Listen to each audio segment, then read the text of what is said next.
pagi semuanya. Hari ini kita lanjut belajar tentang eh, motion planning. Oke. So, sebelumnya kita udah belajar tentang motion planning untuk grid base ya.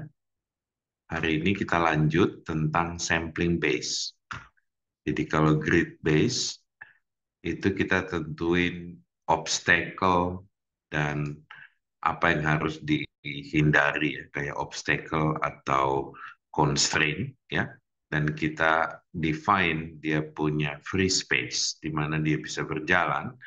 Setelah itu kita tentuin di free space-nya robotnya harus berjalan gimana untuk supaya dia bisa bergerak dari origin ke tujuan. Oke?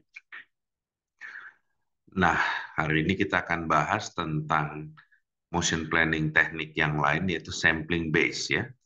Sebelumnya kita pakai grid base. Jadi kayak graph algorithm di dalam kita ubah datanya menjadi discrete.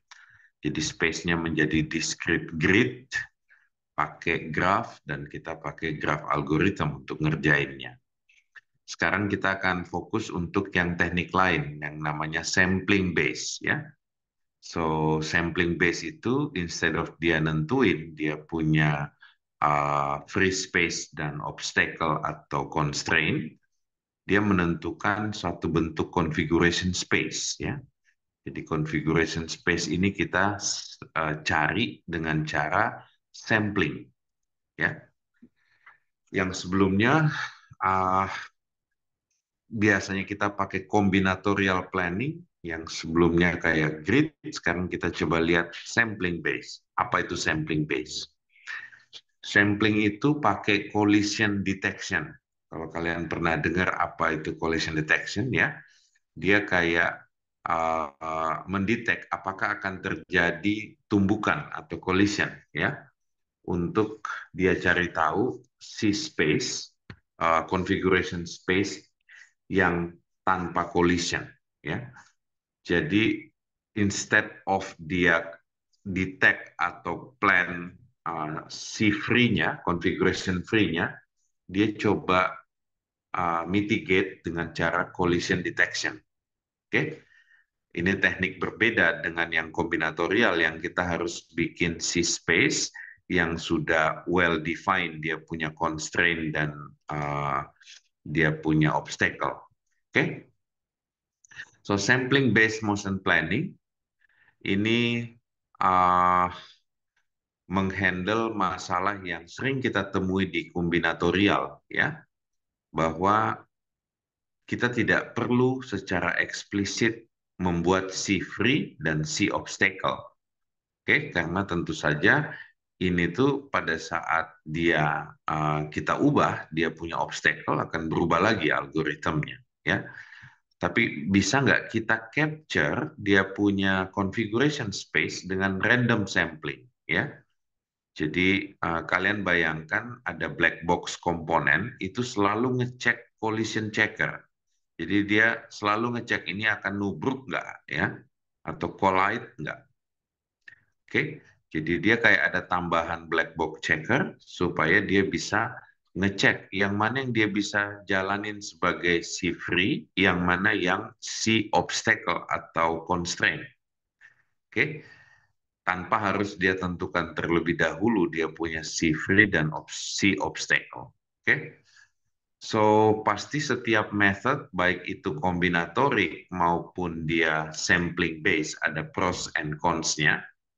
Biasanya untuk yang sampling based motion planning ini simple secara konseptual bahwa jalan aja dulu, nanti ada black box komponen selalu ngecek akan collide apa enggak ya.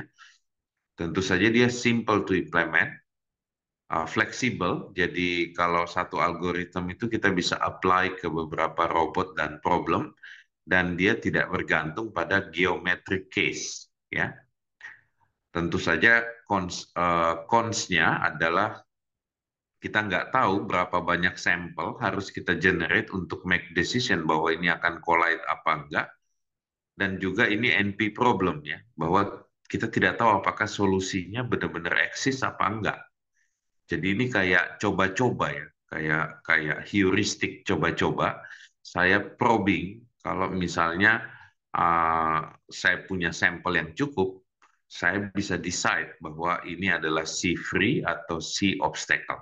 Oke, so kita akan pelajari lebih jauh teknik-teknik mengenai sampling method itu. Ini outline-nya. Kita start dengan geometric case. Oke, so secara tradisional, sampling based method ada yang basisnya probabilistic roadmap, graph, ya. Ada yang basisnya rapidly exploring random tree atau RRT. Nanti kalian coba cari contoh-contoh code PRM dan RRT di GitHub. Nanti bisa explore bareng Dava untuk reproduce code-nya, ya. Cara terbaik belajar algoritma itu cari code dan contoh data yang sudah jalan, kalian pelajarin dan coba cari cara untuk implement sendiri dengan data kalian sendiri atau robot kalian sendiri. Jadi step pertama adalah reproducing proven algorithm, step kedua baru adapting proven algorithm terhadap kalian punya use case. So di sini ada probabilistic graph base ya, PRM. Ini adalah multi query planner. Jadi dia bisa didesain untuk solve multiple paths on same scenario. Jadi dia bisa probabilistik ya. Dia nggak ngasih jawaban cuma satu, tapi dia lihat yang apa aja skenario yang mungkin. Nah, yang kedua RRT, dia single query planner ya. Ada beberapa variannya, ada RDT, ada SRT, tapi algoritma PRM dan RRT ini pasti available di contoh-contoh yang ada di GitHub atau di paper. Ya, biasanya ada paper, dia kasih source code-nya, dan kalian perlu explore. Kita akan bahas dulu PRM supaya kalian dapat intuisinya ya. Tentu saja pada saat kalian lihat code akan beda-beda implementation levelnya, tapi intuisinya yang penting. Bahwa ini adalah multi query planner. Oke. So caranya dia bekerja, dia generate roadmap dalam bentuk graph ya, dalam C free atau free space. Dia collect and configuration ya, dan dia remove atau avoid atau discard konfigurasi yang mungkin collide. Setelah itu dia gambar edges antara setiap pair dari sampel ya, dan dia bikin straight line path yang mungkin yang collision free ya. Jadi problem statementnya, given query S pada waktu T ya dalam elemen C free ya, connect elemen-elemen tersebut untuk cari path di dalam roadmap. Ini intuisinya ya. Kalian perlu ulang-ulangin PRM intuition karena agak berbeda dengan RRT yang tadi dia multiple query ya. Jadi multi query planner. Kalau di sini single query planner ya. Kalau single query planner dia grow tree-nya ya. Kalau tadi kan bikin dulu graph, habis itu baru cari yang possible path di dalam graph. Kalau di RRT ya dia grow tree-nya ya. Jadi dia algoritmanya kira-kira bekerja secara iteratif, sampel, konfigurasi, extran, terus find yang terdekatnya, terus bikin tree-nya, update tree-nya supaya tumbuh. Oke. Ini ilustrasinya di sini. So, RRT, Rapidly Exploring Random Tree, itu biasanya lumayan bagus di practice katanya ya. Performance-nya pasti ada constraint yang disebut Voronoi bias ya. So Voronoi itu kayak bentuk space, biasanya kita sebut Voronoi space atau ruang. Ini kayak abstrak, ruang abstrak di matematik. Nah, dia translate si space ini menjadi Voronoi space, dan dia performance dari algoritma RRT ini akan uh, bergantung pada Voronoi bias, ya. Nanti kalian kalau belum ngerti apa itu Voronoi diagram, Voronoi space, Voronoi bias, silahkan konsultasi dengan ChatGPT sebagai asisten, ya. Biasanya ini dipelajari di matematik, karena ruang yang kalian lihat dan kalian experience adalah Cartesian koordinat sumbu x, y, z, ya. Ternyata kita bisa bikin ruang yang baru yang mathematical property-nya mungkin lebih mudah untuk dilakukan komputasi. Salah satunya adalah Voronoi. Oke? So, secara theoretical, ya, ada beberapa teori yang menjamin probabilistic completeness dari PRM, ya. So, penting sekali buat kalian yang mau jadi engineer untuk selalu melihat arah theoretical. Karena kita tidak akan jadi engineer kalau cuman main-main dengan tools dan framework, ya. So, ini teori Kafraki dan Lavale dan Kleinbord ini, teori yang menggait eksplorasi kita dengan algoritma PRM dan RRT, ya. Pertanyaannya adalah seberapa besar jumlah sampel yang kita butuhin, ya. Ini salah satu cons dari metode sampling, karena kita nggak tahu jumlah ini. Ada guidance nggak kita? Ada behavior asimptotik nggak yang bisa bantu kita? Ya, kalau nggak, karena dia NP problem, akhirnya kita nggak punya solusi yang uh, solusi aproksimasi yang baik, gitu ya. So Kafraki bilang PRM dengan R constants will eventually find solution kalau ada, ya, if one exists. Dia bilang kalau iterasinya kita lakukan terus-menerus di PRM algorithm, dia bilang kalau ada solusinya, ya, harusnya kita bisa find. Problemnya kan tidak ada yang tahu ada solusinya apa enggak karena ini NP problem, ya. Nah, yang kedua, teori dari Lavale, dia bilang RRT juga akan dapat solution kalau exist. Jadi dua-duanya ini NP problem yang orang nggak tahu bahwa apakah ada apakah ada solusinya, ya. Tapi kalau ada solusinya harusnya ketemu, ya. So kalau kita tahu problemnya seperti ini, ya kita pasti tahu bahwa semua yang kita lakukan itu adalah aproksimasi. Bisa jadi ada orang lain membuat aproksimasi atau pendekatan yang lebih baik, gitu ya. Karena tidak ada best solution. Tapi at least kalau misalnya ada solusinya, kita bisa ketemu.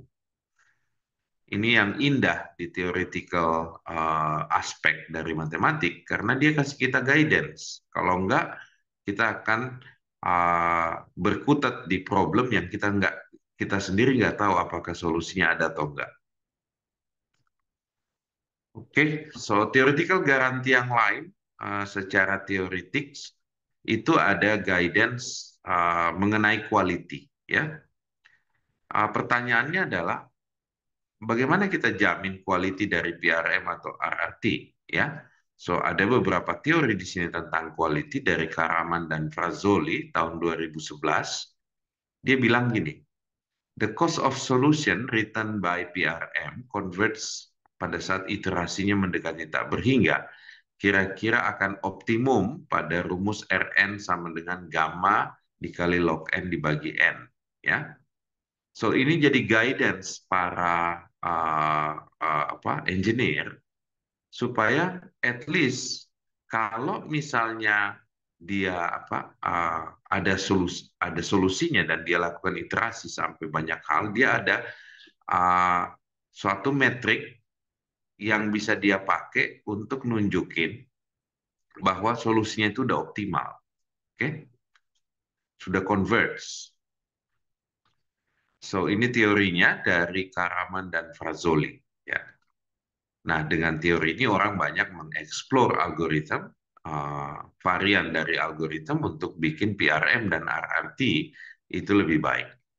cara kalian belajar, tadi saya udah mention di depan, cari code base kayak PRM atau RRT yang bisa kalian reproduce untuk small case.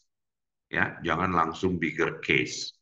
Karena biasanya kita harus pecah-pecahin dulu problemnya, small case-nya solve, baru kita cari bigger problem. Ya, oke. So jadi ada PRM motion planning algorithm sama RRT motion planning algorithm. Kira-kira intuisinya adalah kalau PRM itu for a given number of node find good path, ya. Tapi bisa jadi kita banyak sekali collision check yang mahal di algoritma ini. Untuk RRT, find visible path quickly, jadi lebih greedy dia. Bikin pohonnya cari possible path-nya, ya. Kalau PRM bikin dulu graf yang besar, habis itu cari potensial path. Jadi agak pendekatan yang berbeda. Yang mana yang lebih bagus dengan enggak, tadi ada teori yang jamin dua-duanya harusnya kalau solusinya eksis, itu bisa bekerja dengan baik. Ya, itulah gunanya theoretical guide. Ya. Oke, so pada saat diimplementasi, pasti algoritma-algoritma untuk yang tree based kayak RRT itu ada varian-variannya. Ini contoh dia pakai dynamic programming untuk uh, uh, di tree algorithmnya pakai dynamic approach, ya. Pasti banyak nih varian-varian begini dari RRT. Oke, so in summary, kalian harus cek code-code yang PRM dan RRT. Kalau ada, coba working dengan Java untuk bisa implementasi sampel-sampel code yang ada, ya. Biasanya algoritma-algoritma seperti ini kalian butuhkan di saat kalian yang membuat robotnya.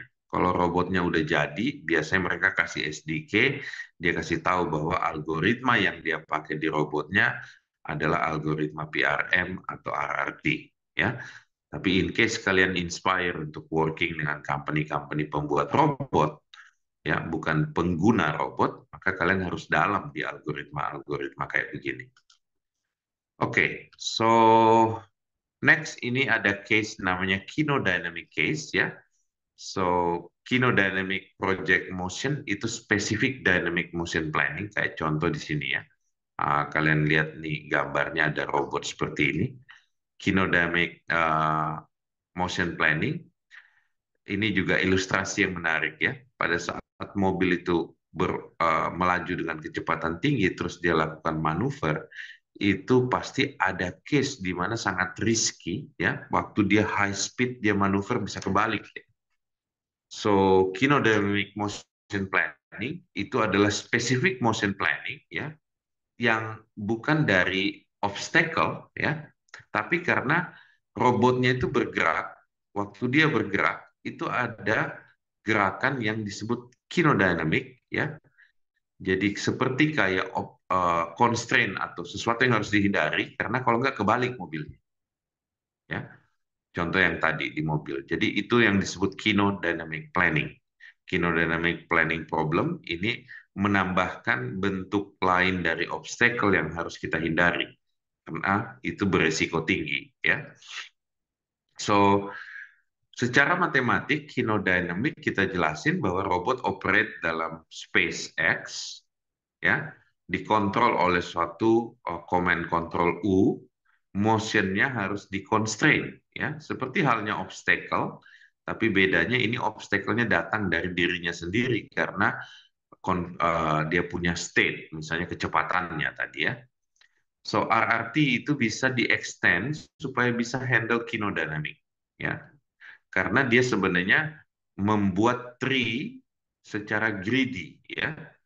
Jadi kita bisa tambahin kinodynamic aspek ke dalam RRT.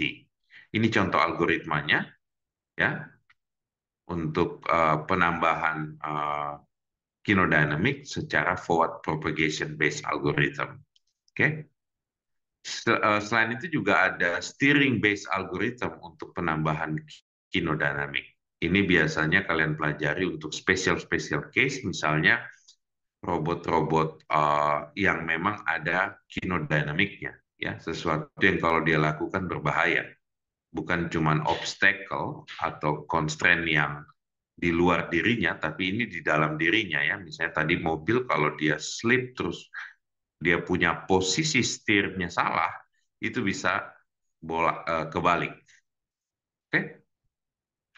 Yang terakhir, alternatif sampling strategi kayak de-randomize dan bias ya. So sampling strategi kita itu sebenarnya mengimplement collision detection algorithm. Jadi saya bikin sampel untuk ngecek apakah akan collide apa enggak ya.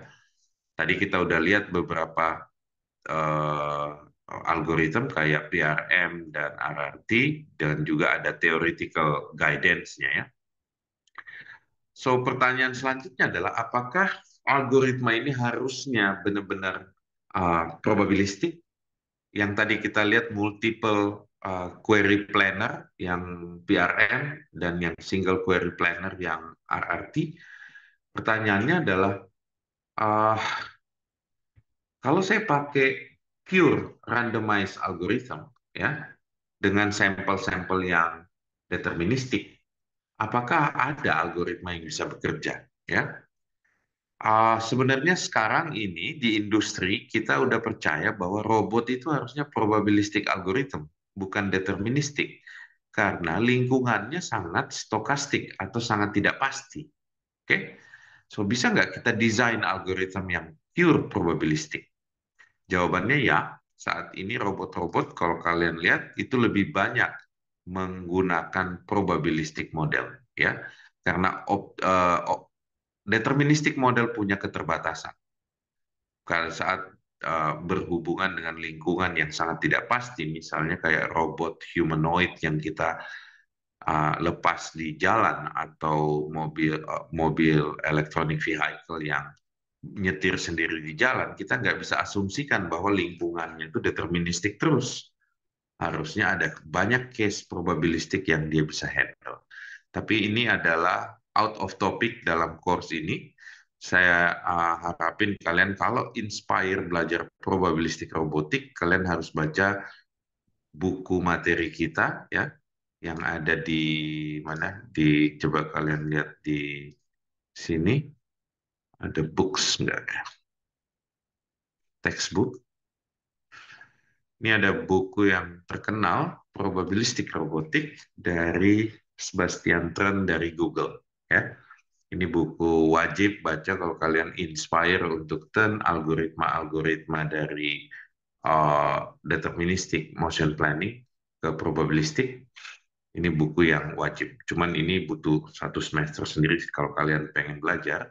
Tapi beberapa algoritma yang dibahas di materi ini ada di buku ini ya, kayak EKF localization dan lain-lain kita akan pelajari lebih lanjut. Oke, okay? Silakan download bukunya dan kalian bisa mulai baca. Pasti heavy matematiknya ya, seperti halnya bidang ilmu engineering lain itu sebenarnya heavy di matematik. Tapi di saat udah praktikal biasanya kalian akan ketemu framework praktikal yang kalian bisa pakai. Oke, so saya stop materinya di sini. Silakan lanjut dengan Dava untuk lihat code-code PRM dan RRT yang available di GitHub. Kalau ada, kalian bisa discuss dan reproduce sama-sama supaya kalian lihat bagaimana robot-robot engineer membuat motion planning dengan teknik sampling, baik itu yang berdasarkan multi query ataupun yang single query plan. Oke, silakan Dava. Baik, Pak. Oke, teman-teman kita lanjut ke sesi praktik. Di sesi praktik ini kita mau coba probabilistic roadmap dan juga rapidly exploring random trees atau RRT. Nah, kita coba praktik dari source yang ada di GitHub. Oke, aku izin share screen.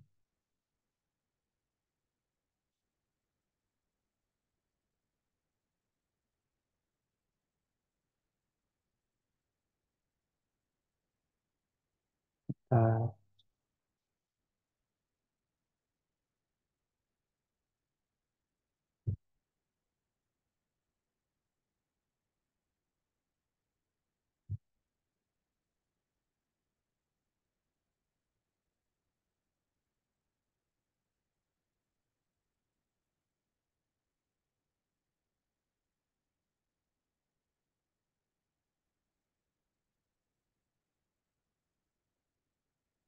Oke,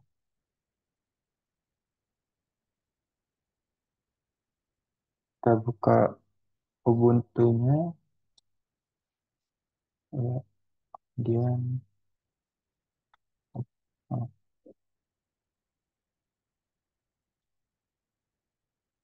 kemudian kita buka terminal.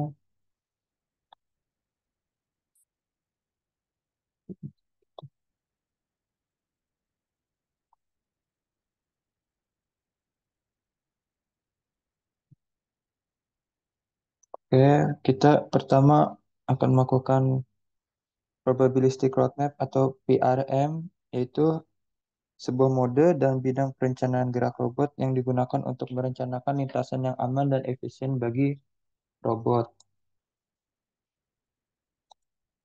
Nah, PRM menggunakan pendekatan dari probabilistik untuk membangun peta jalan yang memungkinkan robot untuk melakukan perjalanan dari titik awal ke titik akhir atau titik tujuan. Kita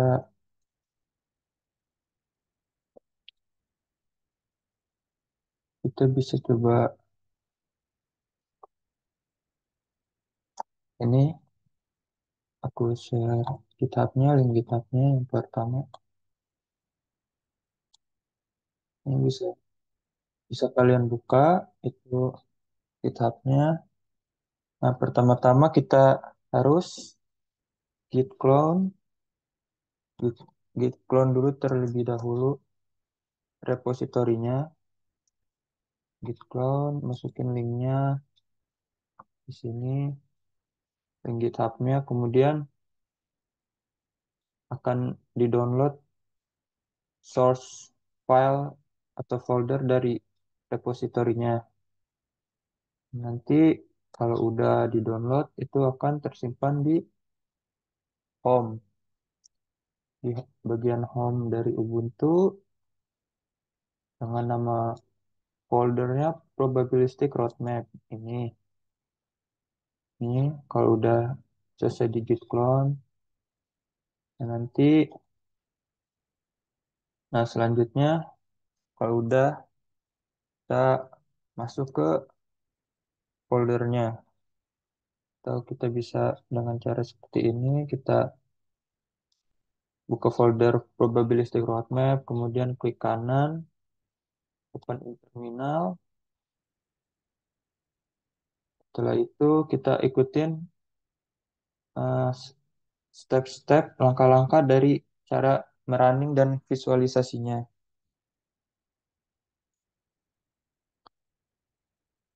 Oke, ini kita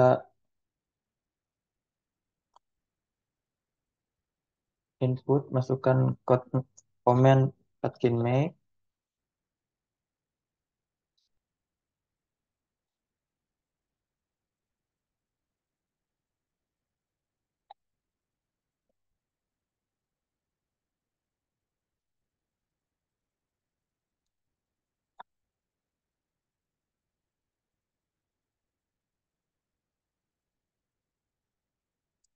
Nah, jadi perintah Patkin Make itu dipakai untuk melakukan proses kompilasi atau membangun paket-paket yang ada dalam workspace ROS yang apa?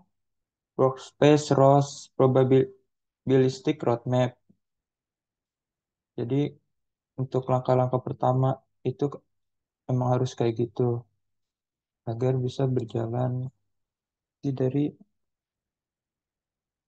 file atau source foldernya. Setelah itu lanjut kita masukkan source level setup.bash.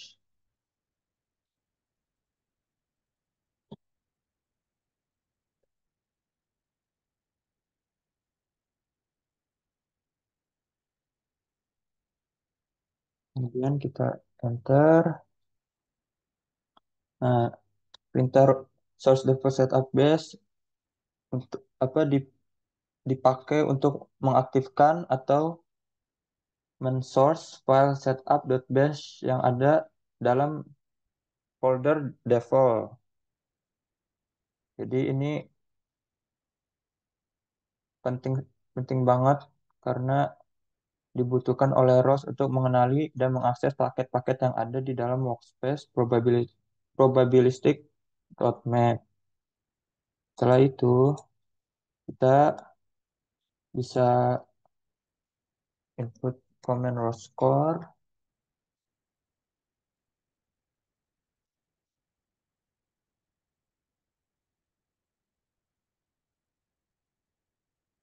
Nah, kalau raw score ini dipakai untuk memulai inti atau master dari sistem ROS. Nah, raw score ini bertanggung jawab untuk mengatur komunikasi antara berbagai node ROS yang berjalan di dalam suatu sistem. Oke, kalau udah, kita buka terminal baru. Kita,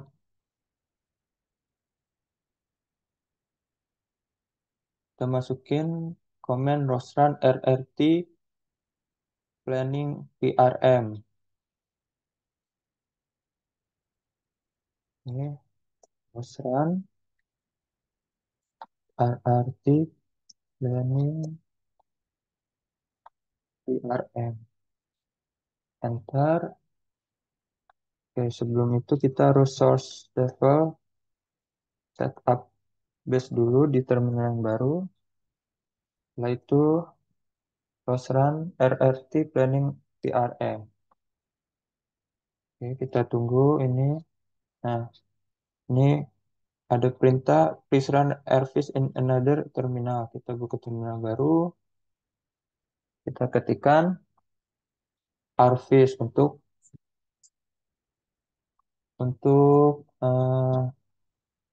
memunculkan aplikasi rvisnya dari simulasi PRM. Enter.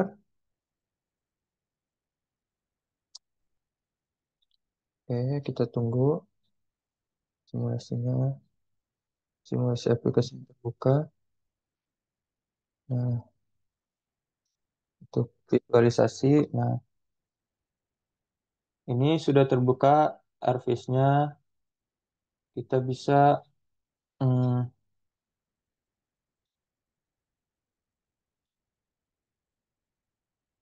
kita bisa masukin komen selanjutnya sesuai di GitHub. Kita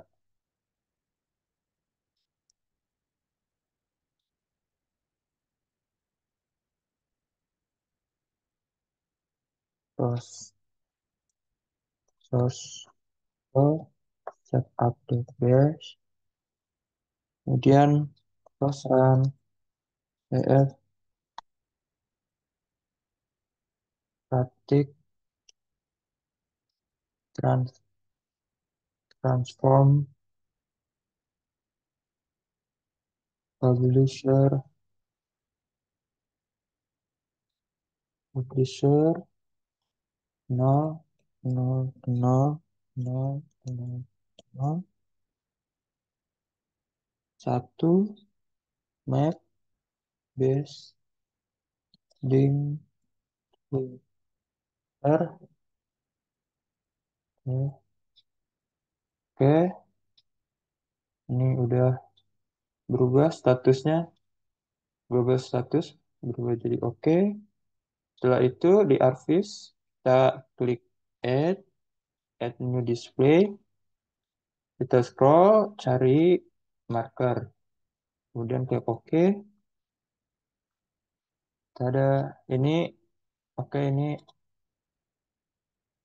hasil dari visualisasi PRM atau probabilistic roadmap. Ini seperti ini. Oh, gambarnya. Jadi ini apa? Dari titik awal menuju ke titik akhir yang merupakan garis kuning.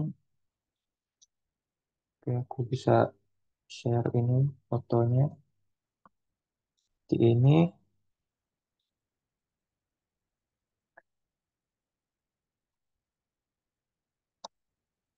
Serudin.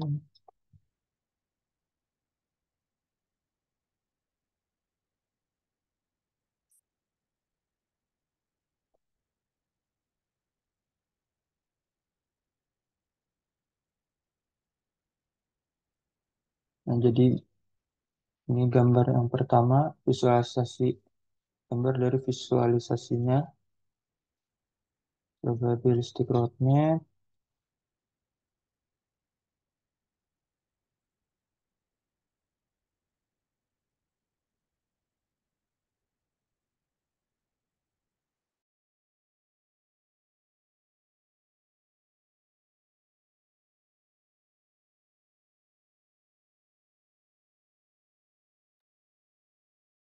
Jadi visualisasi gambar ini menunjukkan struktur geometris yang merupakan bagian dari 3D model atau desain grafis. Nah, struktur ini terdiri dari garis merah dan kuning yang saling terhubung membentuk pola seperti jaringan.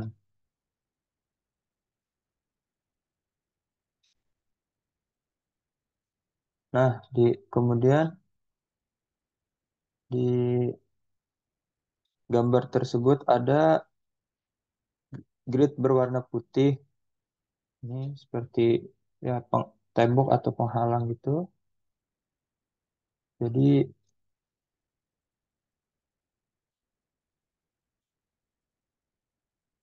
ya ini hasilnya eh, dari probabilistic roadmap. Nah, ini.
Ya, jadi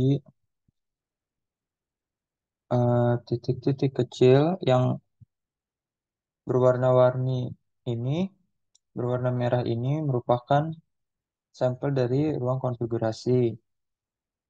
Apa apa itu adalah hasil titik-titik acak yang dihasilkan oleh algoritma untuk mengeksplorasi ruang yang tersedia.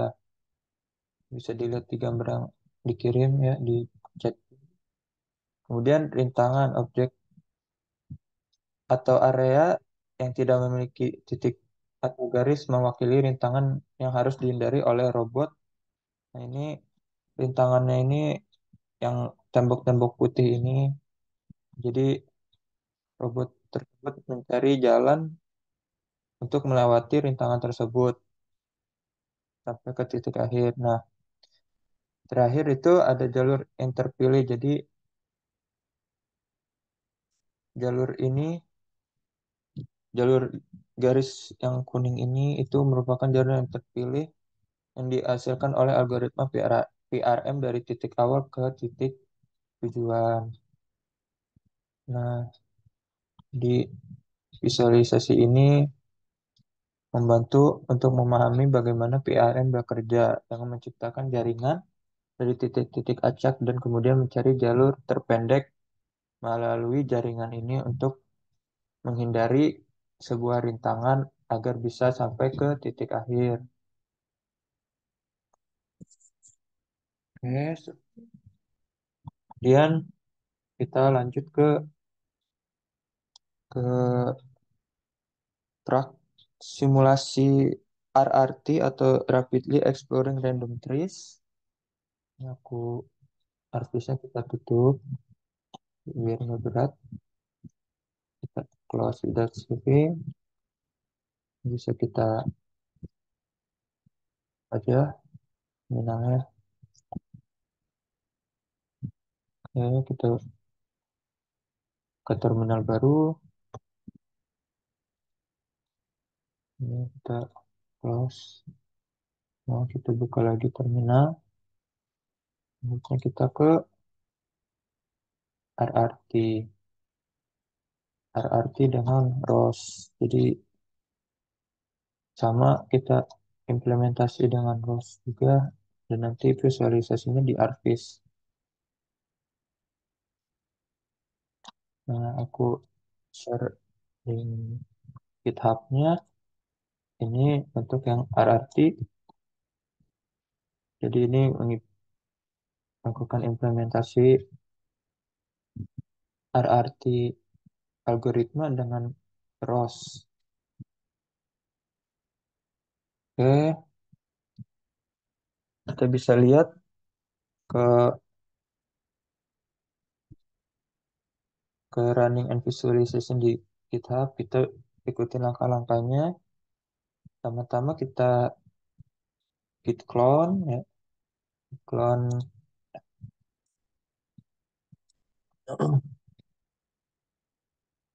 git clone folder repositorinya, repository RRT-nya, ya. Clone, kemudian link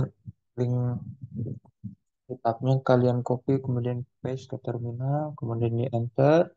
Kalau sudah di download, nanti akan tersimpan di home foldernya yang sudah kalian git clone dengan nama RRT ROS, RRT strip ROS ini. Nah, ini sama, kita klik kanan, open in terminal. Setelah itu kita Atkin make ya untuk melakukan proses kompilasi atau membangun paket-paket yang ada di dalam workspace terus agar bisa bekerja. Karena kalau nggak itu Atkin make, dia pas kita mau running di terminal itu tidak akan berjalan. Ini bikin comment Atkin make untuk membuat folder ini ya, folder build default di dalam RRT, folder RRT ROS. Nah, ini aku udah bikin make, proses bikin make sudah selesai. Selanjutnya, nah kita sudah setup seperti tadi, langkah selanjutnya. Setelah itu, jangan lupa raw score ya, raw score.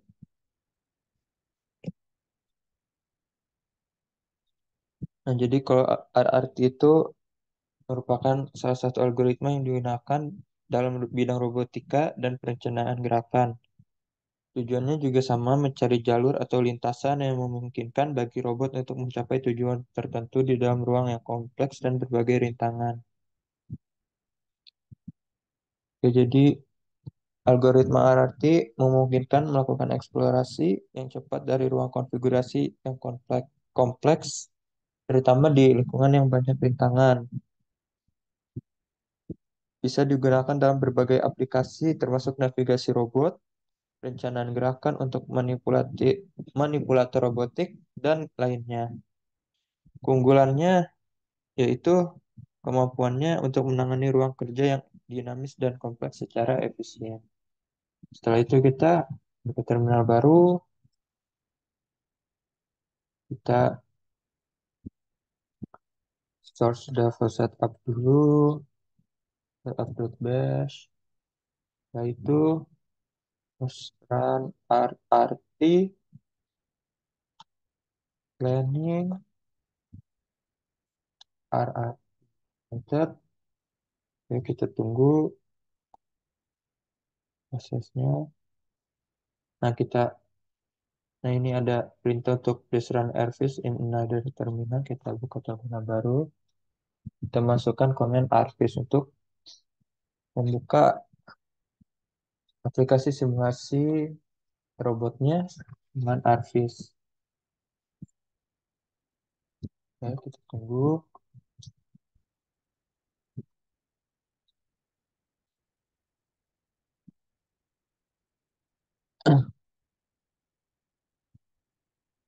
Ya, udah. Nah, ini udah ya. Kita bisa klik add seperti tadi. Kita masukin input atau menambahkan marker. Oke, ini simulasinya yang muncul. Nah, tuh. Ini dia sama kayak tadi, ada garis-garis merah, tapi ke tujuan. Oke, aku share nih gambarnya. Kayak gambarnya seperti ini.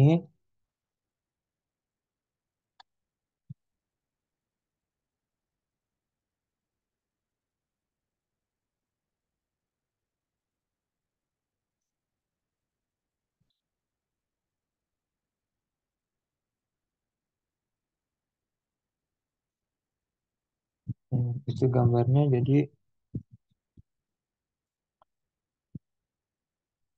Jadi robot akan mencari jalan ya untuk melewati rintangan. Nah, ini garis kuningnya dia mencari jalan sama seperti PRM.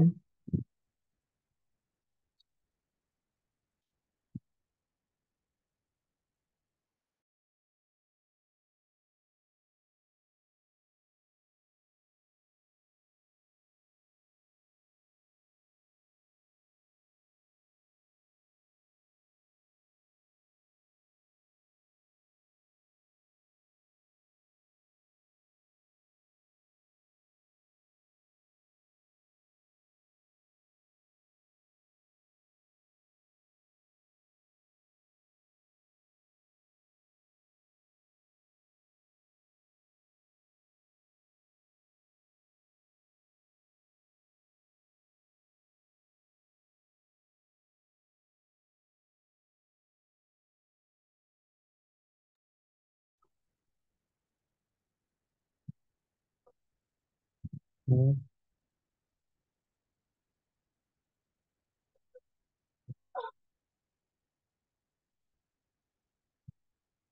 ini gambarnya.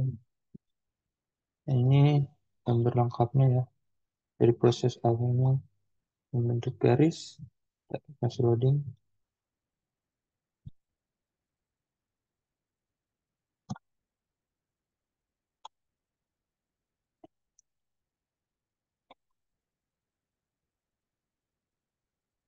Nah, jadi dari gambar yang tadi itu terdapat garis dan titik-titik merah. Itu untuk mewakili jalur dan simpul yang dieksplorasi oleh algoritma RR, RRT. Kemudian ada peta grid, yaitu dengan garis hitam yang mewakili rintangan atau area yang tidak dapat dilalui, dan, dan ruang putih menunjukkan ruang bebas untuk navigasi. Kemudian ada jalur akhir, yaitu jalur kuning yang mewakili jalur akhir yang dipilih oleh RRT dari titik awal kotak hijau ke titik tujuan yang kotak merah. Kemudian ada pengaturan visualisasi. Di sisi kiri layar itu kita bisa melakukan pengaturan visualisasi termasuk global option, grid, dan marker. Kemudian kita bisa penyesuaian tipe tampilan di sisi kanan. Yang itu yang gambar aku kirim di kolom chat room itu merupakan detail tentang penyesuaian tipe tampilan dan titik fokus. Oke, nah itu gak yang baru aku kirim itu gambar lebih lengkapnya itu dari awal sampai sampai RRT-nya berhasil dibuat di Arvis. Oke, Kemudian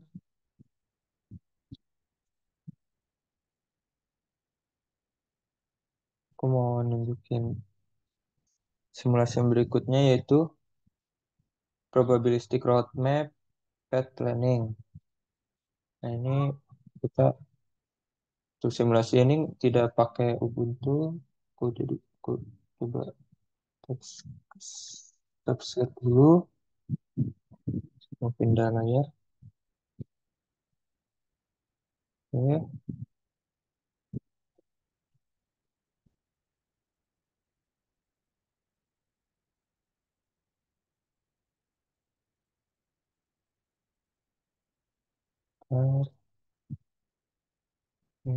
sebentar, sebentar.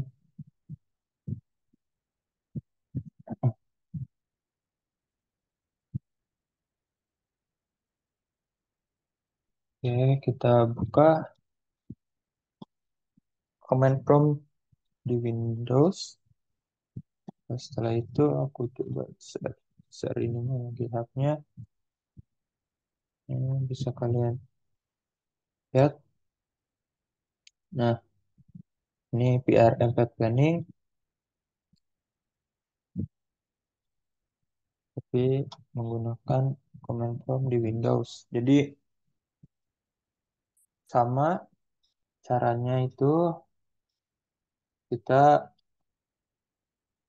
git clone dulu Pak folder atau repository dari PRM Path Planning. Kita bisa buka GitHub, kemudian download zip seperti ini. Coba aku gitu.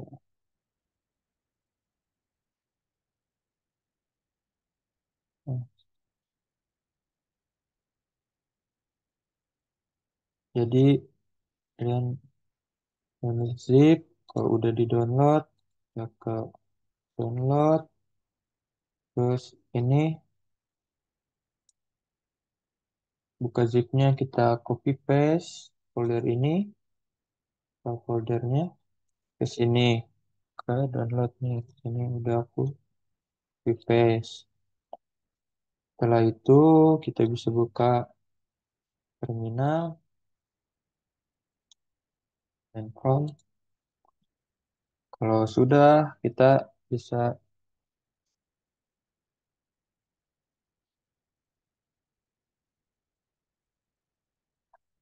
masukkan komen, cd download, kita pindah ke lokasi folder dari PRM Path Planning, kita cd,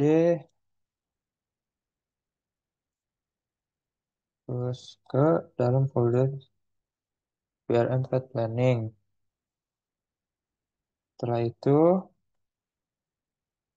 kita bisa masukin komen selanjutnya yaitu pip install r requirements.txt.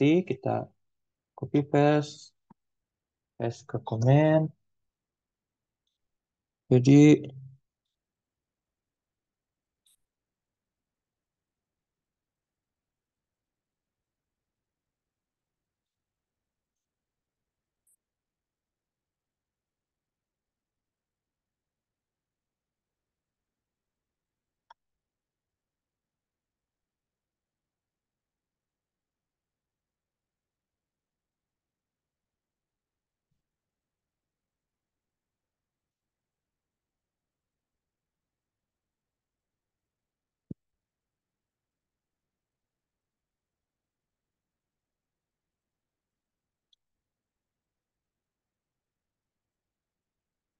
Jadi pip install r requirements.txt itu digunakan untuk menginstal semua dependensi atau paket yang diperlukan oleh project Python.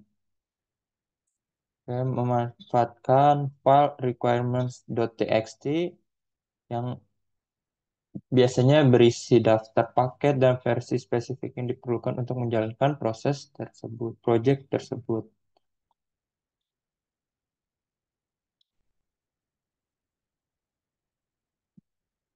Oke, kalau udah Kalau udah download, ini aku udah download ya, udah install. Selanjutnya kita masukkan komen pip install scikit-learn. Nah, komen ini digunakan untuk menginstal library atau paket bernama scikit-learn menggunakan pip yang merupakan manajer paket Python. Library ini berguna untuk melakukan berbagai tugas terkait terkait untuk melakukan visualisasi data.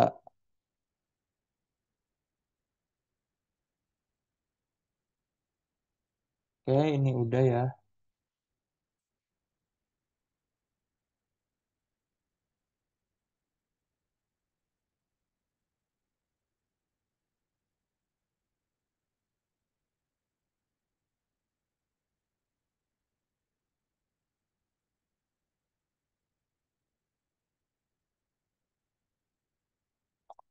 Oke, setelah itu kita lanjutkan untuk melakukan eh, simulasinya. Jadi kita menjalankan programnya, kita bisa put Python main.py.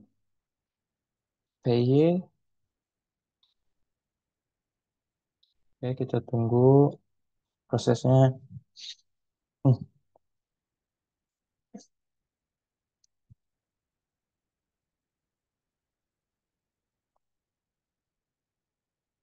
Oke, masih loading.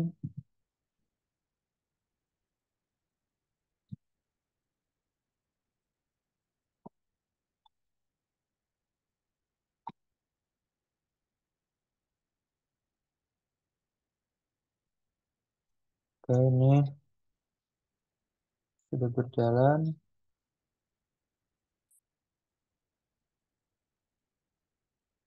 Kita tunggu. Ini masih proses outputnya. Ini kita bisa lihat hasilnya.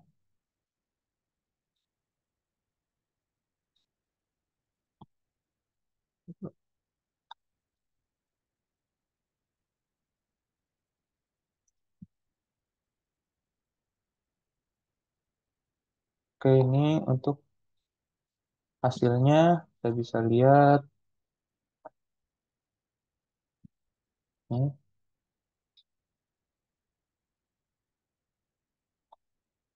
coba aku share ke kolom chat Zoom. Ini.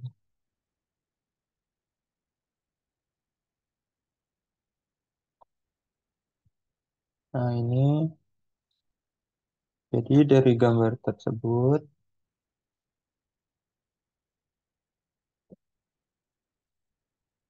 ya,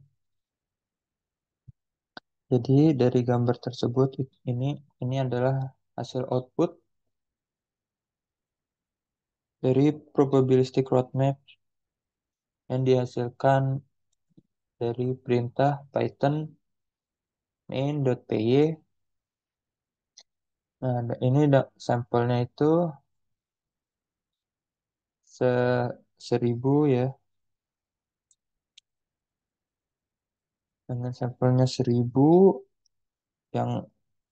yang di gambarnya itu terdapat, yaitu yang pertama ada titik awal dan tujuan.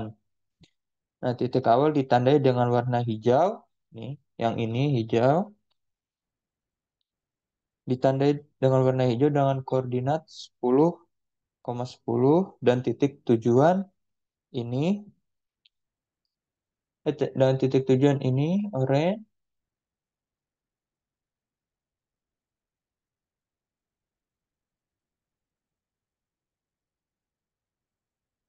Oh, ini dengan titik oranye, dengan titik oranye dekat koordinat 60, 40. Kemudian ada rintangan. Ada rintangan yang berbentuk persegi panjang, berwarna abu-abu di sekitar koordinat 40,40. Nah, ini rintangannya yang ini. Oke, yang harus dihindari oleh algoritma PRM. Kemudian ada sampel dan jalur. Terdapat banyak titik yang dihubungkan dengan garis berwarna yang mewakili sampel potensial dan jalur yang mungkin akan dilewati. Jalur optimal yang ditemukan oleh algoritma ditandai dengan garis tebal berwarna biru. Nah, yang ini yang tebal ini tuh menunjukkan jalur yang diambil dari titik awal ke tujuan sambil menghindari rintangan. Kemudian ada koordinat. Nah, ini yang kalau aku gerak-gerakin kursornya di bawah pojok kanan itu ada koordinat dengan sumbu X dan Y dilabeli dari angka 0 hingga angka 100. Nah, memberikan kerangka acuan untuk posisi titik dan rintangan dalam ruang konfigurasi. Nah, dari visualisasi ini dari visualisasi yang sudah dihasilkan ini membantu dalam memahami bagaimana algoritma PRM bekerja dalam mencari jalur yang layak melalui ruang konfigurasi dengan sampel acak sambil menghindari rintangan dan mencapai tujuan. Nah, kita bisa,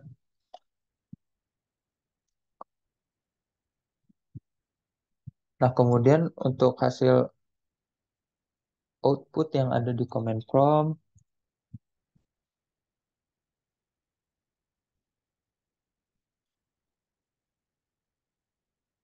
untuk hasilnya ini, jadi yang yang pertama itu yang daftar koordinat, jadi apa, yang 10, 10, 10, 10, destinasinya 80, 30 itu merupakan titik awal untuk ke titik tujuan. Jadi di output command prompt ini terdapat obstacle, daftar koordinat rintangan yang ada di ruang kerja. Kemudian kedua yaitu trying with random seed, menunjukkan nomor seed acak yang digunakan untuk menghasilkan jalur. Dan yang terakhir output keluaran. Yang paling bawah ini merupakan output keluarannya, yaitu jalur yang dihasilkan oleh algoritma PRM dari titik awal ke titik tujuan. Nah, jarak total yang ditempuh oleh jalur tersebut yaitu berkisar nilainya yaitu nilainya 134,6977230 sekian. Ini kita bisa ubah ya, kita bisa ubah ininya, perintahnya yaitu dengan sampel yaitu 5.000.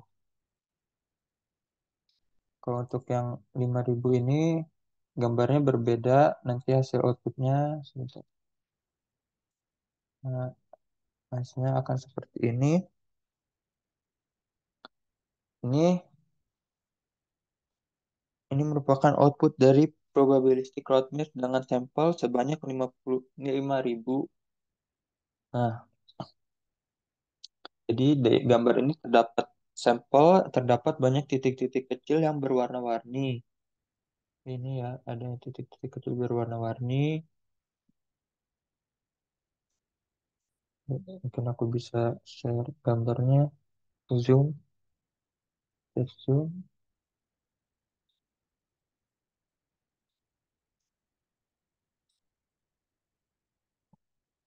sebentar.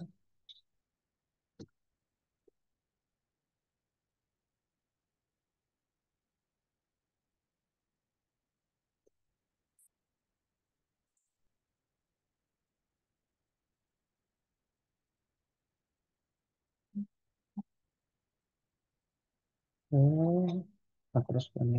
Oh. Hmm. Oke, ini aku share ke kolom Zoom. Nah, itu untuk hasilnya dari PRM. Jadi di gambar tersebut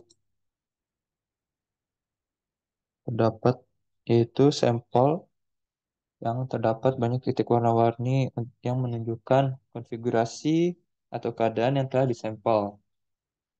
Kemudian ada jalur, yaitu jalur yang berwarna biru ini yang di outline mewakili jalur yang dihitung dari satu titik ke titik lain sambil menghindari rintangan. Kemudian ada rintangan, terdapat rintangan yaitu persegi panjang berwarna abu-abu di tengah plot yang ini ya. Ini dan jalur biru dengan jelas menghindari rintangan ini. Jadi jalurnya menghindari rintangan persegi panjang. Kemudian di pojok kanan bawah ini ada titik koordinat ya dari sumbu X dan Y ini. Kalau digerakin kursornya akan berubah-ubah titik koordinat sumbu X dan Y-nya. Jadi itu visualisasi dari PRM dengan jumlah sampel yang berbeda yaitu 5.000. Kalian juga bisa ubah nilai sampelnya seperti itu. Selanjutnya kita bisa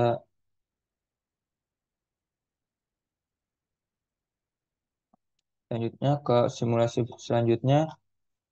Kita bisa coba cross starter bot navigation. Oke, ini aku share dulu linknya.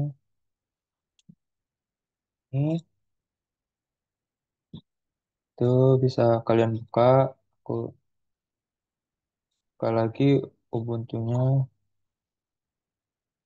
Ubuntu 20 ini. Nah, itu caranya juga sama ya. Kita buka terminal, kemudian git clone repository GitHub-nya. Oke, tunggu sebentar. Ini loading Ubuntu-nya.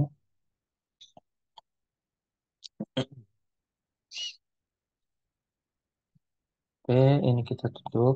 Tadi sudah kita simulasiin.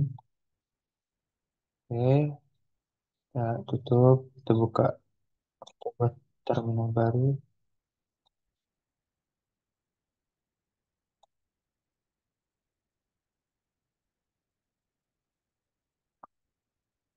Di tadi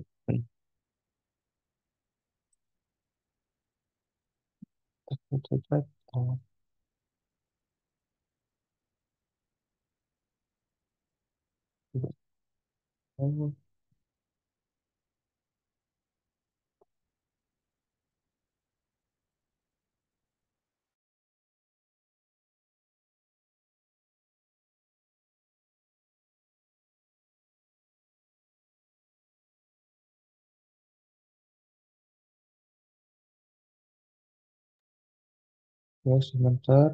Coba kita buka ulang Ubuntu-nya.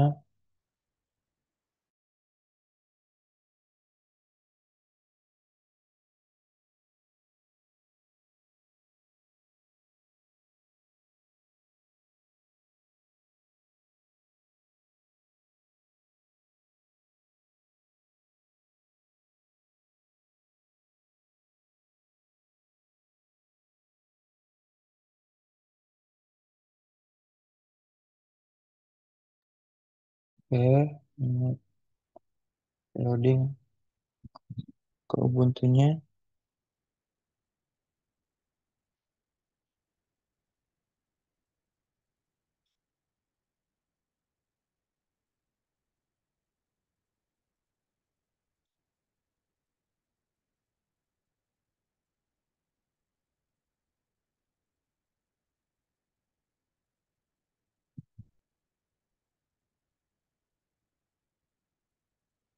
Masih proses loading.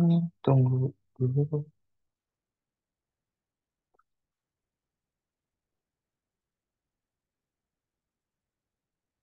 Hmm.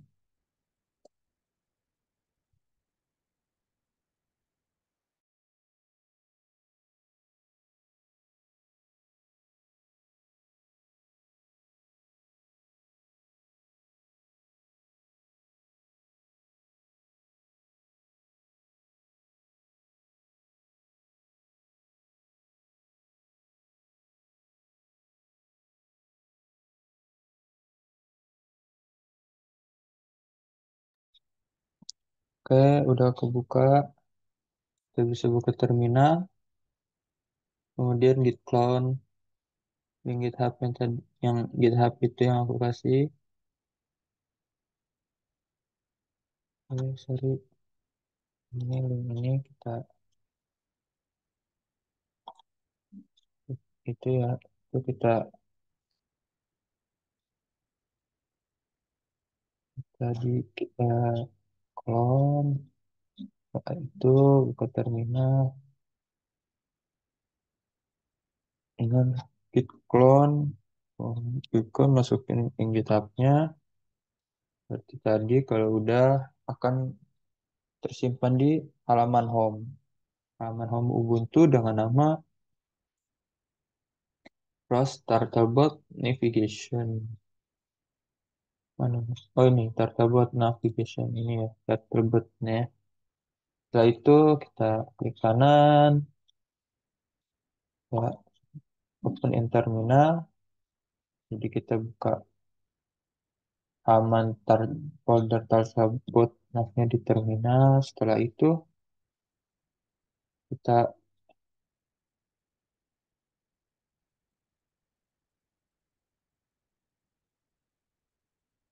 kita cut gimmick. Kalian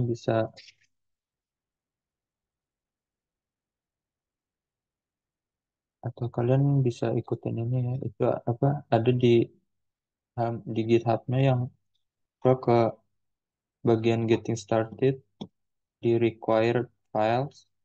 Itu ada caranya ini dari awal ya buat directory file turtlebot nav-nya, kemudian masuk ke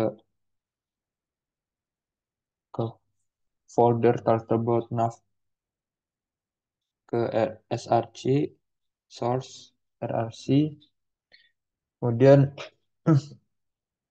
kalian call isi dari repository GitHub-nya. Kalau udah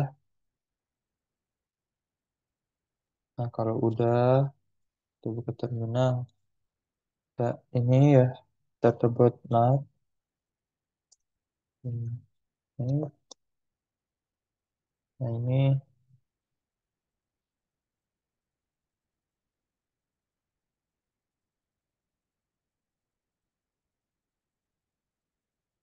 ini aku udah dapat image.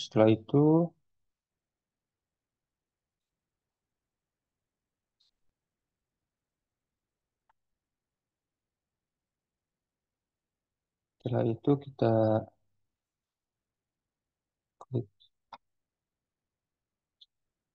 source level setup.dash, itu masukkan komen cross launch planner plan dot launch plan type dengan satu ini. Oke, kita tunggu dan nanti akan tampil Arvis. Dikasih Arvis, kita tunggu. Kita akan menampilkan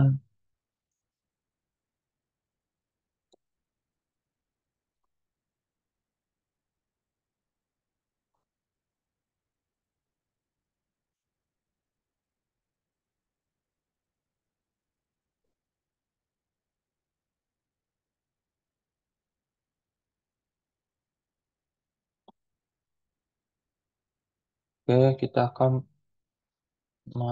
apa menampilkan simulasi simulasi algoritma perencanaan jalur yang beroperasi dari tujuan ke sel awal dengan nama D-Light. D-Light. Oke, coba kita udah apa kalau udah tampil. Nah, ini udah tampil ya ininya gambarnya. Ini bisa bisa coba kalian lihat, bisa di copy.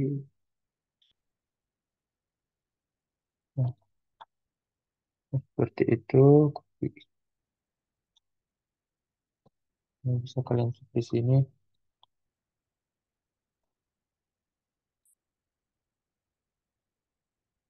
Nah, jadi ini algoritma ini awalnya hanya merencanakan jalur terpendek dalam garis lurus menuju tujuan. Ketika jalur mulai bergerak menuju tujuan, rintangan-rintangan muncul di pandangan. Peta diperbarui dan algoritma merencanakan ulang jalur. Heuristik yang digunakan adalah jarak Euclidean. Sel-sel hijau yang berwarna hijau itu mewakili jalur terpendek saat ini, sedangkan sel-sel merah adalah kayak ini. Bisa kalian lihat ya, ini jalur yang hijau. Sedangkan kalau yang merah itu adalah sel-sel yang diperbarui selama tahap perencanaan ulang setelah pembaruan peta. Ya, bisa kalian lihat dari link yang aku kasih itu. Jadi ada yang titik-titik merah itu sedang memperbarui jalurnya di map.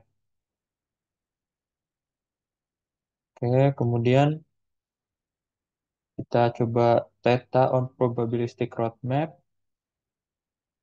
Untuk komennya kita masukin Rows Launch Planner plan.launch plan type 2. Jadi kita ubah angka satunya, jadi kita buka lagi, kita buka terminal baru. Setelah itu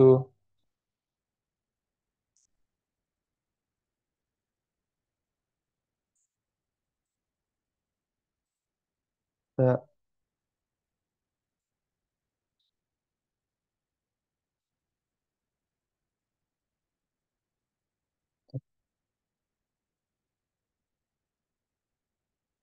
Rows level up.bash, kemudian masukin perintah rows launch.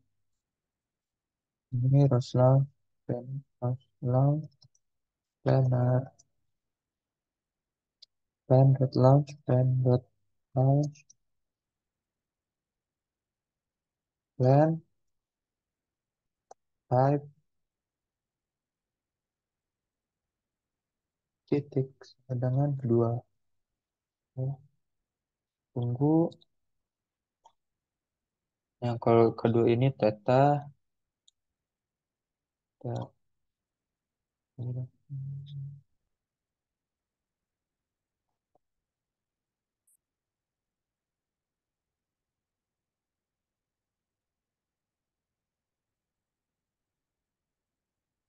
oke, Arvis. Kita buka Arvis untuk menampilkan simulasinya.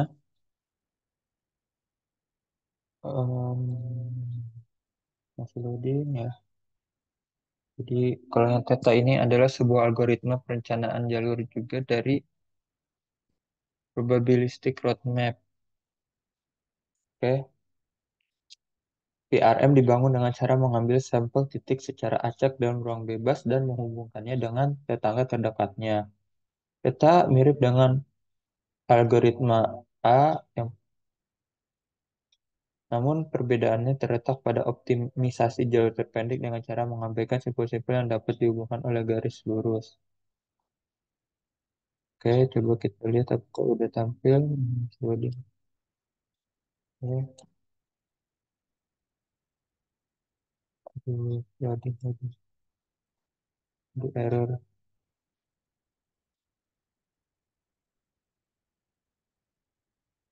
Oke,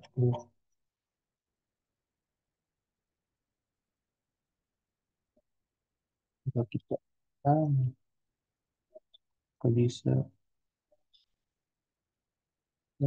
Satu. Oke, coba ya. Yang lagi.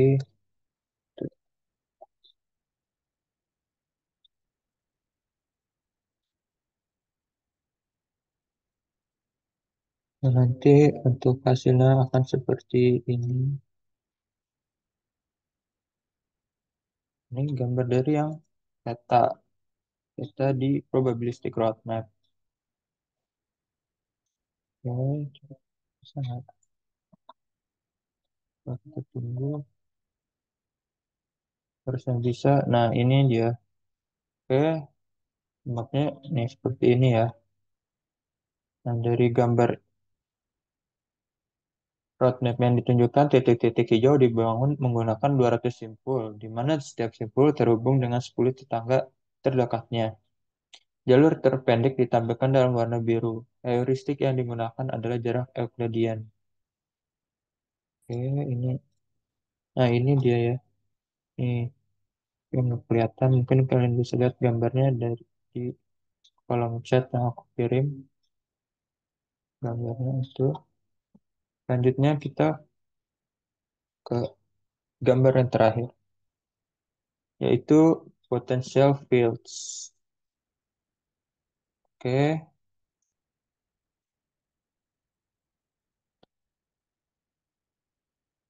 untuk potential field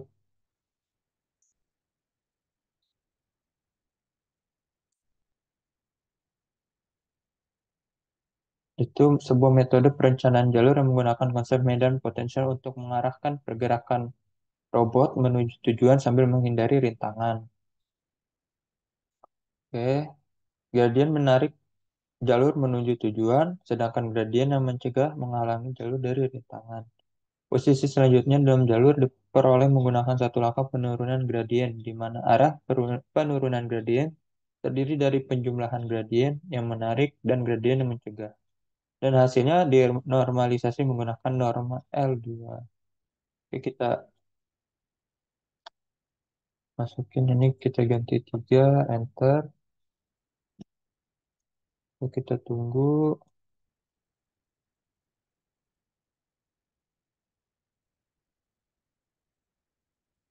Oke, hasilnya akan seperti ini.